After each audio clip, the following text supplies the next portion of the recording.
സിറിയയിൽ Bashar al Asad ഭരണകൂടം വീണിട്ട് 1 വർഷം പിന്നിടുന്നു. റഷ്യ സിറിയയിൽ നിന്ന് പിൻവാങ്ങുമോ അതോ അവിടെ തങ്ങളുടെ സ്വാധീനം ഉറപ്പിക്കുമോ എന്ന ചോദ്യത്തിന് ഇപ്പോൾ വ്യക്തമായ ഉത്തരം ലഭിച്ചിരിക്കുകയാണ്. മോസ്കോയിൽ നടന്ന സിറിയൻ റഷ്യൻ പ്രസിഡന്റുമാരുടെ കൂടിക്കാഴ്ച മിഡിൽ ഈസ്റ്റിലെ പുതിയ രാഷ്ട്രീയ സമവാക്യങ്ങളുടെ തുടക്കമാണ്. സിറിയൻ പ്രസിഡന്റ് അഹമ്മദ് അൽ ഷറയും റഷ്യൻ പ്രസിഡന്റ് വ്ളാഡിമിർ പുതിനും തമ്മിൽ മോസ്കോയിൽ വെച്ച് നടന്ന കൂടിക്കാഴ്ചയാണ് ലോകശ്രദ്ധ നേടുന്നത്.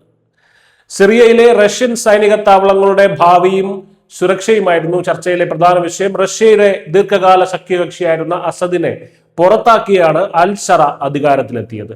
എന്നാൽ അധികാര മാറ്റത്തിന് ശേഷവും റഷ്യയുമായിട്ടുള്ള ബന്ധം തകർക്കാതെ മുന്നോട്ട് കൊണ്ടുപോകാനാണ് അൽ ഷറയുടെ തീരുമാനം. കൂടിക്കാഴ്ചയിൽ സിറിയയുടെ ഐക്യം നിലനിർത്തുന്നതിൽ റഷ്യ വഹിച്ച ചരിത്രപരമായിട്ടുള്ള പങ്കിന് അൽ ഷറ പുതിനോട് നന്ദി പറഞ്ഞു.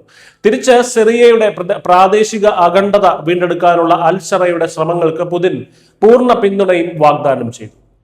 ഈ നയതന്ത്ര നീക്കങ്ങൾക്ക് പിന്നിൽ വ്യക്തമായ സൈനിക ലക്ഷ്യങ്ങൾ കൂടിയുണ്ട്. വടക്ക് കിഴക്കൻ സിറിയയിലെ കുർദിഷ് നിയന്ത്രണത്തിലുള്ള കമിഷ്ലി വിമാനത്താവളത്തിൽ നിന്ന് റഷ്യൻ സേന തങ്ങളുടെ സൈന്യത്തെ പിൻവലിച്ചതായി റിപ്പോർട്ടുകളുണ്ട്. ഇതോടെ റഷ്യയുടെ ശ്രദ്ധ മുഴുവൻ ഇപ്പോൾ മെഡിറ്ററേനിയൻ തീരത്തുള്ള ക്മൈമീം വ്യോമതാവളത്തിലും ടാർട്ടസ് നാവിക താവളത്തിലുമാണ്.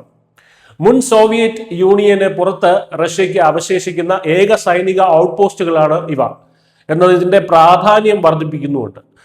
ആഗോള രാഷ്ട്രീയ സാഹചര്യങ്ങളും ഈ നീക്കത്തിന് ആക്കം കൂട്ടുന്നു. വെനസ്വേലയിൽ നിക്കോളാസ് മഡൂറോയെ നഷ്ടമായതോടെ റഷ്യയ്ക്ക് തങ്ങളുടെ ആഗോള സ്വാധീനം നിലനിർത്താൻ സിറിയ അനിവാര്യമായിരിക്കുകയാണ്. മറുവശത്ത് അമേരിക്കയുമായിട്ടുള്ള ബന്ധം മെച്ചപ്പെടുത്താൻ ശ്രമിക്കുമ്പോഴും അമേരിക്കൻ രാഷ്ട്രീയത്തിൽ ഉണ്ടായേക്കാവുന്ന മാറ്റങ്ങളെ മുന്നിൽ കണ്ട് റഷ്യയെ ഒരു വേലിയായി ഉപയോഗിക്കുകയാണ് അൽ ഷറ.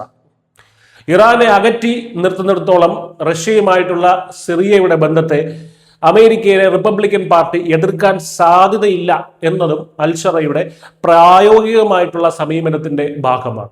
ചുരുക്കത്തിൽ പഴയ സഖ്യകക്ഷിയായ അസദിനെ കൈവിട്ടെങ്കിലും സിറിയയെ കൈവിടാൻ റഷ്യ തയ്യാറല്ല. റഷ്യൻ സൈനിക സാന്നിധ്യം ഉറപ്പാക്കുന്നതിലൂടെ പുതിൻ തന്റെ അധികാരം നിലനിർത്തുന്നു. ഒപ്പം അമേരിക്കയും റഷ്യയും സമർത്ഥമായി കൈകാര്യം ചെയ്ത് അൽ ഷറ തന്റെ ഭരണവും സുരക്ഷിതമാക്കുന്നു. News desk news 8 Malayalam.